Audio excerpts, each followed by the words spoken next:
Hey, welcome back to the channel. So today I thought I'd talk a little bit about the Sony A1 II that I got a couple of weeks ago. And I want to talk about three things that I really hope Sony trickles down into other cameras because it's just a great addition. Now, the first thing that they really have improved on the A1 II is the stabilization of the camera.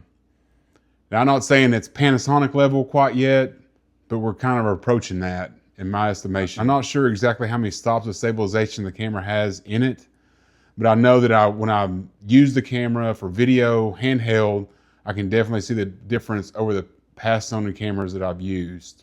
So I know nobody will believe me on the stabilization is being improved unless I do a walk around the pool test. So we're gonna do it twice. One with active stabilization, one with dynamic active stabilization. So let's do that. This is in active stabilization.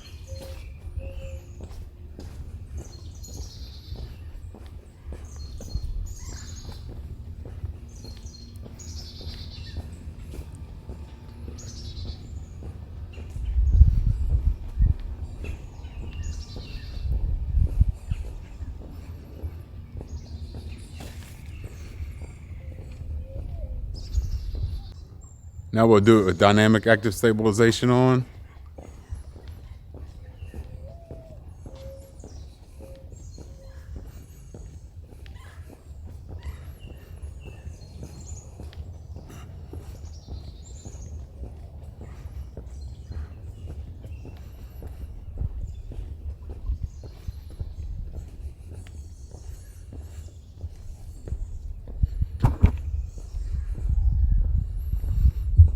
And I like to do one where I hold the camera facing forward. I'm going to walk down there to the end of this sidewalk here with the camera facing forward. Then I'm just going to do a locked off shot for about 5 seconds and we'll see how that goes. We'll first do it in active stabilization.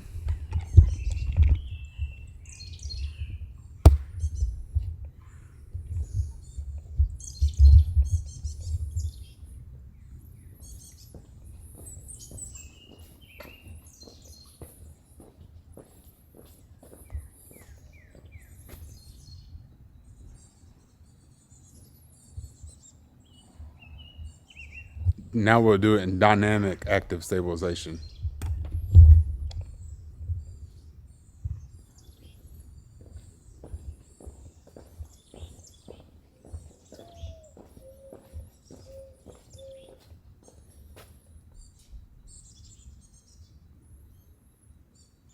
Now, just in my personal experience, the other day I was out shooting a project.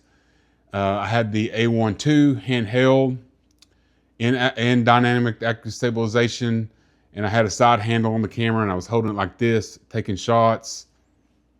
And I also had my ZVE1 on a gimbal. And to be honest with you, when I got the footage back into Final Cut Pro and started editing, I honestly thought I was editing ZVE1 gimbal stabilized footage, but it turned out to be the A1 II footage. That's how good it is with the dynamic active stabilization in it.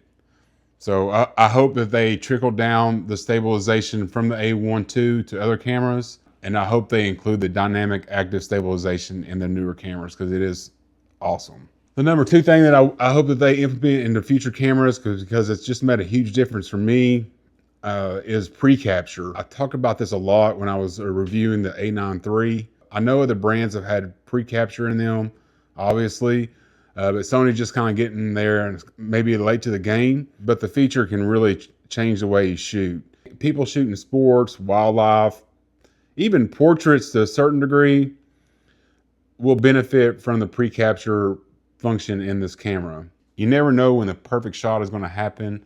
And when you're using pre-capture, the chances of capturing that shot are greatly improved. So I've definitely have enjoyed that feature with the camera. I don't use it just all the time because sometimes, I don't want to take that many shots, but I do find it immensely helpful in certain situations. Let's say you're taking a picture of a bird, okay, with just a normal camera, and you're taking shots, and you want to capture the perfect moment, but it takes off, and that takes just a split second for that to happen. So you miss the shot of it taking off and it flies off, and you missed the shot. If you have pre-capture on, you can have your autofocus nailed on the bird and wait until the bird flies off and then take your shot, and it recorded everything a second and a half before that, so you're ensured to have gotten that shot. It's a pretty powerful feature that I'm glad that Sony has finally added to their cameras, and I definitely hope they make it to other cameras in the future. The last feature I'm going to talk about is this auto subject detect. I really hope that that makes it to all the Sony cameras going forward.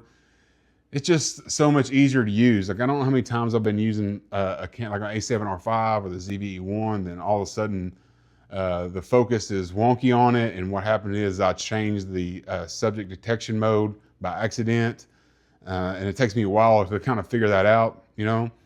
Or when I'm out just taking photos generally, and boom, I want to take a picture of a squirrel.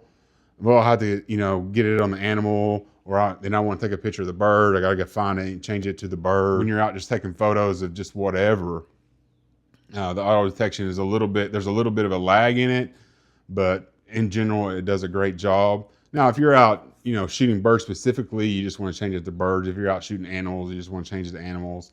And then sometimes when you're in auto and you're doing shots like this, you can kind of get some weird results just because it's trying to auto detect everything. So you do want to, if you're doing something specifically, you might want to choose which mode you're in. But most of the time I just stick in auto because I never know what I'm going to be shooting. So that's just a few things that I really like about the A1ll that I hope that Sony continues on and adds them to other cameras going forward. So I hope this video has helped you. If you've enjoyed it, make sure you drop a like. Subscribe if you want to see more content like this. If you have any more questions about the A1ll, please drop them in the comment section down below. I'll get to them as soon as possible. Thanks for watching, and we will see you on the next one.